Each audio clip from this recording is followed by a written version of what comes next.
The Kuiper Belt is one of the most distant objects in the solar system. But although our astronomical observation technologies have improved dramatically during the last decades, we're still not able to observe all the objects in this distant region of the solar system. It's for this reason why the Kuiper Belt is one of the most mysterious places. It does not contain any asteroids.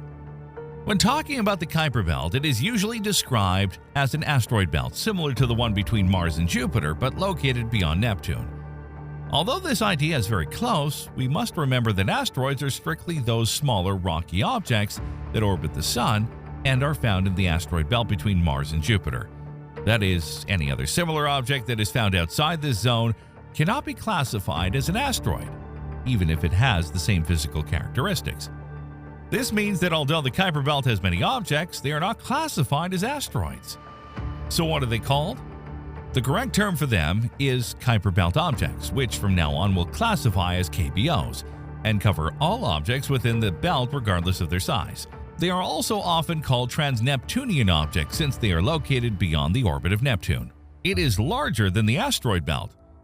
Although our telescopes do not allow us to see all of the KBOs, thanks to data collected by the Minor Planet Center of the Smithsonian Astrophysical Observatory, we know that the number of KBOs can be up to 200 times more massive than the asteroid belt between Mars and Jupiter. This means that in the Kuiper Belt, it is equivalent to 200 asteroid belts. Can you imagine that? The total mass of the asteroid belt includes the mass of the dwarf planet Ceres and the mass of asteroids Vesta, Pallas, Juno, and Hygeia. These objects together represent more than 50% of the mass of the entire asteroid belt. But if the Kuiper Belt has 200 times more mass, does this mean there could be another 200 dwarf planets the size of Ceres in this region? Let us know your opinion in the comments. The Kuiper Ice. As we said earlier, KBOs cannot be classified as asteroids since they are located outside the asteroid belt. Still, in addition to not being in the exact location, Kuiper Belt objects have another difference concerning asteroids. That difference is that while asteroids are mainly composed of rock and metal, KBOs are mainly comprised of frozen volatiles. These are chemical compounds such as methane, ammonia, and water that are wholly frozen because they are extremely far from the Sun, and therefore solar radiation does not melt them nor evaporate them. It is currently known that the objects in the Kuiper Belt are so far away from the Sun that it would be impossible for any of them to have water in a liquid state, so it is not a place of interest for the search for extraterrestrial life. Neptune, the orchestra director. Although the distances between the planets in the solar system are vast, the gravity of giant planets such as Jupiter, Saturn, Uranus, and Neptune can influence each other and generate something called orbital resonance. The orbital resonance can be expressed as a simple relationship between the orbital periods of the two objects. For example, if a planet completes 2 orbits around a star at the same time that another nearby planet completes 3 orbits around the same star, there is a 2 to 3 orbital resonance between the 2 planets. Today we know that some KBOs are in orbital resonance with Neptune since their orbital periods are fractions of Neptune's orbital period. Until now, objects have been observed with 2 types of orbital resonance. Objects in 1 to 2 resonance that complete 2 orbits around the Sun every time Neptune completes 1. These objects are called Tutinos. Objects with a 2 to 3 resonance that completes 3 orbits of the Sun every time Neptune completes 2 are classified as Plutinos. In this way, Neptune is the orchestra director who directs the symphony of the KBO as they orbit the Sun. It's huge! Look at this image. The central yellow dot is the Sun. The red dots with letters are the planets Jupiter, Saturn, Uranus, and Neptune, and the disk with the blue and orange dots are the KBOs known to date. As you can see, the number of objects in the Kuiper Belt is enormous, significantly surpassing that of the asteroid belt in quantity and size. The Kuiper Belt lies beyond Neptune, extending approximately 30 to 50 astronomical units, or AU, from the Sun. For context, an AU is the average distance between the Earth and the Sun, about 149.6 million kilometers. It means KBOs are up to 50 times farther from the Sun than Earth. The KBOs are made mainly of ice because at these distances, the amount of sunlight is minimal and the solar radiation is feasible, so no object managed to heat up as much as the inner planets do. And that is why the ice, instead of sublimating or evaporating, remains in that state indefinitely. Uncertain origin. Just as the asteroid belt between Mars and Jupiter has an uncertain origin, the Kuiper Belt has until now, an unknown origin. However, observed evidence in astronomer simulations indicate that both originated similarly. The asteroid belt was formed by the interaction of Jupiter with a protoplanetary disk between Mars and Jupiter. In contrast, the gravitational interaction of the ice giants Uranus and Neptune formed the Kuiper Belt. The most accepted simulations so far suggest that initially the Kuiper Belt objects were remnants of the formation of the solar system that was found in the region close to the gas giants, while some planets like Saturn acquired orbital resonance with other planets, and the total sums of the forces of gravity gradually moved the KBO away until they reached their current orbit at almost 50 astronomical units. In short, KBOs were initially remnants of the formation of the solar system closer to the Sun, but eventually the gravitational forces of the gas giant planets moved them away until they reached the area where they are currently located. Natural time capsule. Thanks to the fact that the KBO is permanently frozen, any phenomena in them is recorded and remains unchanged for billions of years. This means that KBOs may be time capsules that hold records of everything that happened in the solar system billions of years ago. An example of this is meteorite impact craters. On Earth, when a meteorite impacts the Earth's surface, over the years the erosion of rain and wind erases the impact crater, adding to the surface changes due to geological activity such as volcanic eruptions or earthquakes. Eventually, after millions of years, a meteorite impact crater on Earth has been almost completely erased, and there's no way we can find out where or when meteorites fell on Earth, except for those that fell in areas with minor erosion and little geological activity like deserts. Asteroids and KBOs have no geological activity or erosion, so everything that happens on their surfaces can be recorded on them for billions of years without any change. This allows us to study what these types of events were like in the past of the solar system, and thus know how the planets evolved throughout history and how asteroid impacts changed as the solar system changed. Home of possible planets? As mentioned earlier, the Kuiper Belt has a mass that exceeds that of the asteroid belt by more than 200 times. Furthermore, we have not yet discovered all the existing KBOs, so many astronomers think it would be possible to find larger objects in the Kuiper Belt. Until a few decades ago, astronomers were utterly unaware of the existence of other dwarf planets besides Pluto. However, since the 2000s, thanks to the advancements of science and astronomical observation technology, we have discovered increasingly smaller and more distant objects. This is how in 2005 we found the dwarf planets Eris, Makemake, and Haumea, three large Kuiper Belt bodies. It was initially estimated that Eris was slightly larger than Pluto, and that Eris was in fact the legendary Planet X. Years after the discovery of Eris, the New Horizons space exploration probe passed by Pluto, revealing that its actual size was approximately 2,370 kilometers, so we now knew that Pluto was larger than Eris. However, astronomers do not rule out that, just as our technology was able to find Eris, it is possible that in the future the new generation of astronomical observatories and space exploration missions will be able to find new objects. Some astronomers even suggest that it would not be far-fetched to find a planet the size of Mars in the Kuiper Belt. Origin of comets. For years, one of the biggest mysteries of the solar system that astronomers didn't know how to answer was, where did comets come from? Many astronomers speculated that due to their composition, mainly ice, comets come from the most distant and coldest areas of the solar system. In 1943, in the Journal of the British Astronomical Association, scientist Kenneth Edgeworth postulated a hypothesis that in the region beyond Neptune, the material within the primordial solar nebula is too widely spaced to condense into planets, and therefore must be concentrated in the billions of more small and colder bodies. Later, astronomer Gerard Kuiper speculated that during the early stages of the solar system, there must have been a belt of material beyond Neptune's orbit. However, he didn't believe that such a belt still existed today. Kuiper had the assumption, common in his time, that Pluto was the size of Earth, and therefore had dispersed these bodies into the Oort cloud or out of the solar system. However, years later, with the improvement of astronomical observatories, it was discovered that Pluto's diameter was much smaller, and therefore did not have the gravitational force to move all those objects away. Eventually, in the modern era, KBOs will be discovered. Astronomers will conclude that this region of the solar system beyond the orbits of the planets is occupied by a large number of tiny icy bodies, and that from time to time, one of them leaves its orbit rushing towards the Sun, appearing as an occasional visitor to the inner solar system. That is what we know as a comet. In short-period comets like the famous Halley's Comet were initially a KBO that fell out of its orbit and hurled towards the Sun, becoming a comet. Origin of moons. Just as a KBO can leave its orbit and become a comet, sometimes these can be captured by the gravity of a planet. Then instead of becoming comets, they become natural satellites of another planet. Such is the case of Triton, a moon of Neptune, and Phoebe, a moon of Saturn.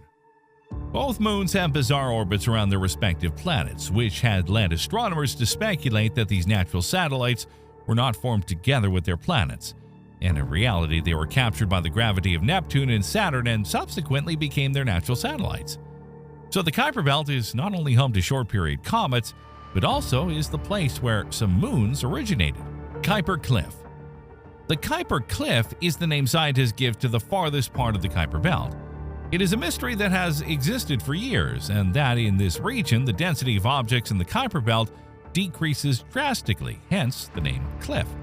For this anomaly, several hypotheses are used. The most accepted explains that, in reality, there's a population of objects in the farthest part of the Kuiper Belt, only that they have not yet been grouped into more massive objects of sufficient size, so that they can be observed and detected by modern technology.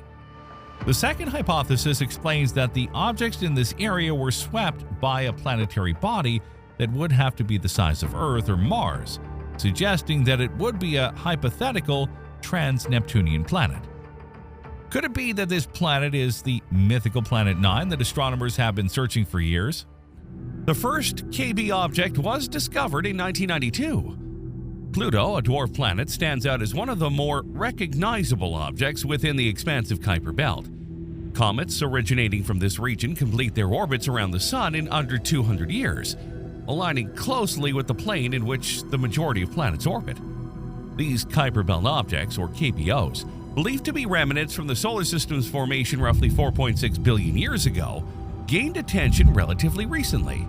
However, it wasn't until 1992 that the first Kuiper Belt object, distinct from Pluto, was finally discovered. That year, astronomers Dave Jewett and Jane Liu challenged the notion of an empty outer solar system. Their diligent efforts, beginning in 1987, involved a thorough survey of the skies beyond Neptune using the University of Hawaii's 2.2-meter telescope. After 5 years of intermittent searching, they successfully identified a distinct reddish speck located 44 astronomical units from the Sun, even more distant than Pluto. While Jewett, University of Hawaii, and Liu, UC Berkeley, initially wished to name their discovery Smiley, it was officially cataloged as 1992 QB1. But here's the interesting part. Were you aware that we had visited the Kuiper Belt physically even prior to 1992? We have been to the KB in 1983. NASA's Pioneer 10 spacecraft became the first to venture into the Kuiper Belt area in 1983, surpassing Neptune's orbit. However, it did not explore any of the icy worlds within this region, since only Pluto had been identified at the time. Voyager 2 later visited Neptune's moon Triton in 1989, and Cassini visited Saturn's moon Phoebe in 2004, potentially originating from the Kuiper Belt and escaping its grasp. The initial spacecraft to truly investigate a celestial body in the Kuiper Belt was NASA's New Horizons, which conducted a close flyby of Pluto and its moons in July of 2015.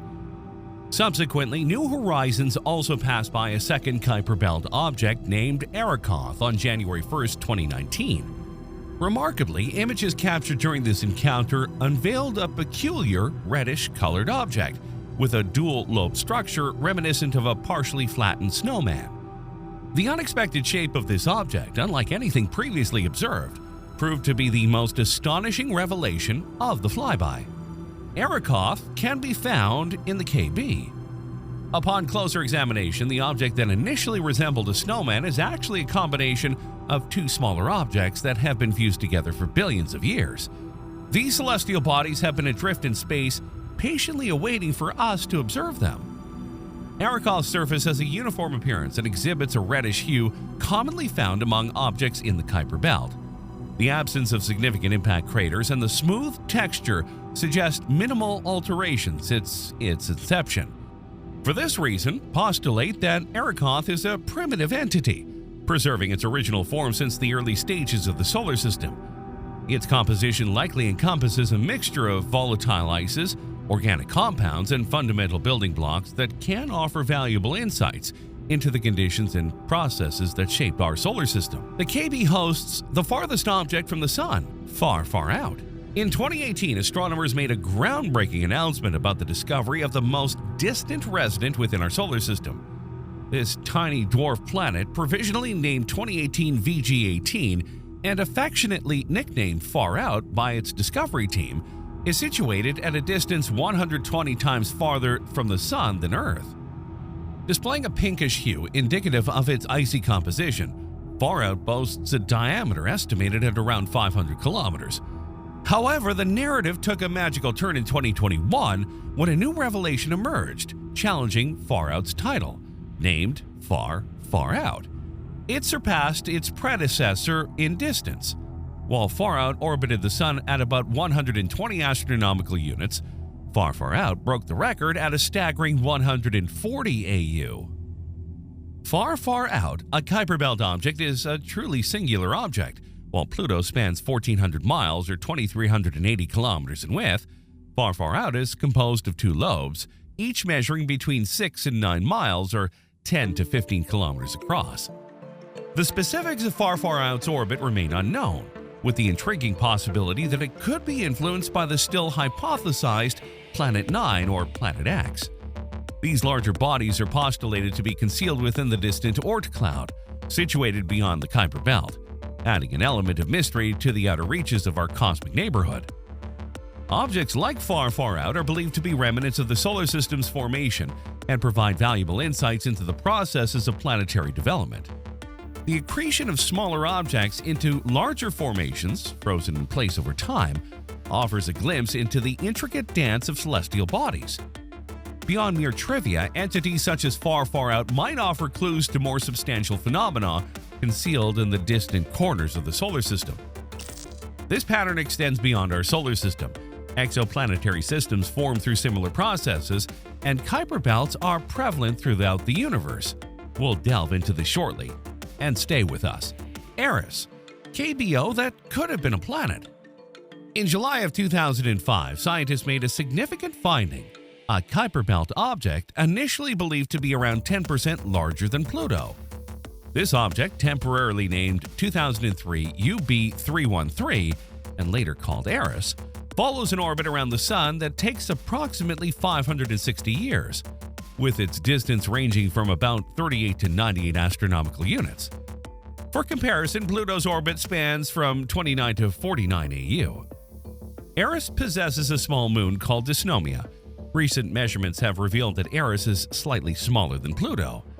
The discovery of Eris, a celestial body that orbits the Sun and is comparable in size to Pluto, which was considered the ninth planet at the time, prompted astronomers to ponder whether Eris should be recognized as the 10th planet.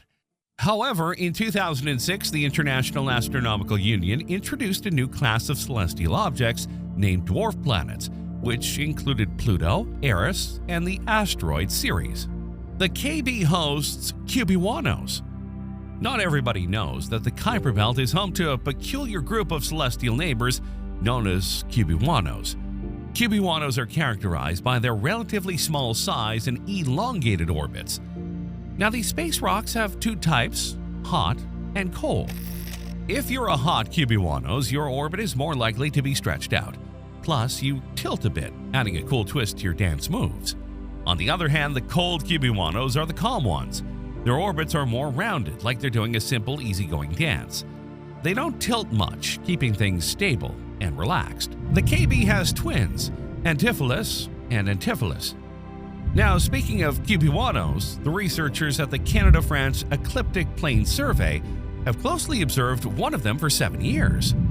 As implied by its namesake, 2001 QW322, it was discovered in 2001, However, what wasn't evident from these names is that in 2001, QW322 is a binary asteroid, denoted as 2001 QW322A and 2001 QW322B.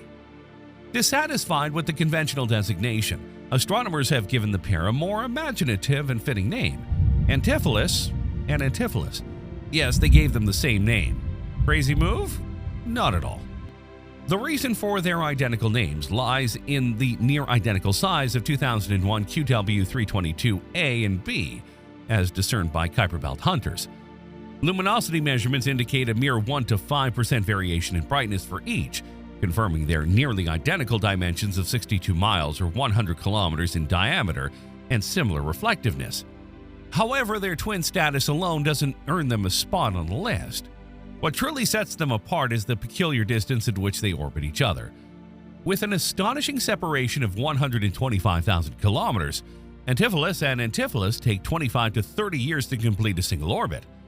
This vast distance, considering the relatively small size of the objects, is a remarkable phenomenon. It's been this way for a billion years, and projections suggest they'll endure for another billion. Nevertheless, the inevitable gravitational disruption will eventually lead to their permanent separation. Is it safe for a spacecraft to cross the KB? The possibility of the Kuiper Belt preventing humans from venturing beyond the solar system has always sparked curiosity. However, rest assured that this is not the case. Consider this scenario. The average distance within the asteroid belt, which is closer to the Sun compared to the Kuiper Belt, is similar to the distance between Earth and the Moon. Hence, there is ample space for spacecraft created by humans to navigate safely among the asteroids in the region. While there may be an estimated billion unidentified objects in the Kuiper Belt, its vast three-dimensional expanse implies that the average distance between these objects is likely to be closer than in the asteroid belt. In simpler terms, if we could find a way to traverse the distances within a reasonable time frame, neither the asteroid belt nor the Kuiper Belt will hinder our journey beyond the solar system. The KB is not unique to our solar system. Similar to the abundance of confirmed exoplanets, the presence of structures resembling the Kuiper Belt in our solar system is not exclusive. These structures, known as debris disks, have been identified around approximately 20% of stars. Interestingly, debris disks were discovered even before the first exoplanet. They consist of dust remnants remaining after the formation of planets within the initial 10 million years of a star's existence. These dust particles absorb high-energy ultraviolet light from their host star and emit light at longer wavelengths, such as infrared. Consequently, the overall system appears brighter in these specific wavelengths. When there is a substantial concentration of these particles, they become visible to our telescopes. Although debris disks are widespread in stars, their sizes and shapes vary greatly.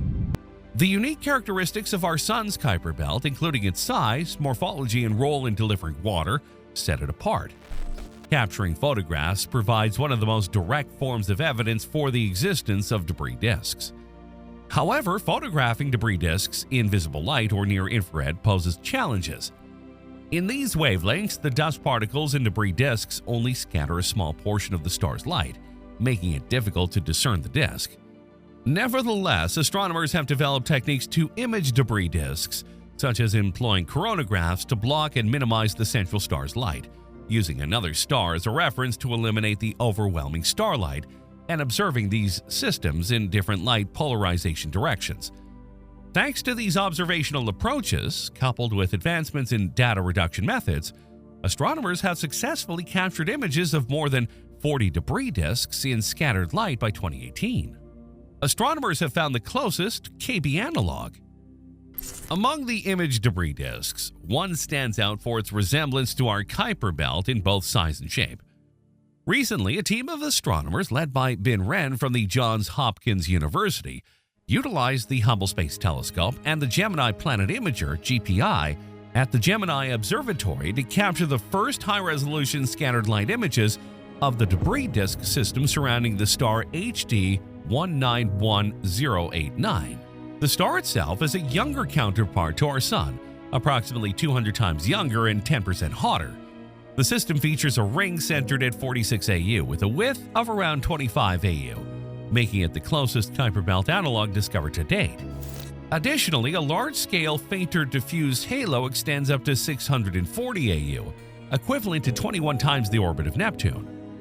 As the closest Kuiper Belt analog, the question arises, is the HD 191089 ring a true counterpart to our Kuiper Belt in all aspects? The answer hinges on a fundamental inquiry. Does HD 191089 harbor a shepherding planet that exerts a shaping influence akin to Neptune in our solar system? This remains uncertain, and further measurements are required. However, based on observations of the inner and outer edges of the ring, scientists concluded that if these edges are periodically perturbed and shaped by a planet, it likely resides at 30 AU, an intriguing parallel to Neptune's role in shaping our own Kuiper Belt. Quite remarkable, isn't it? That's all for this video. What would you like us to cover next? Feel free to share your thoughts in the comments below, and stay tuned for our next videos.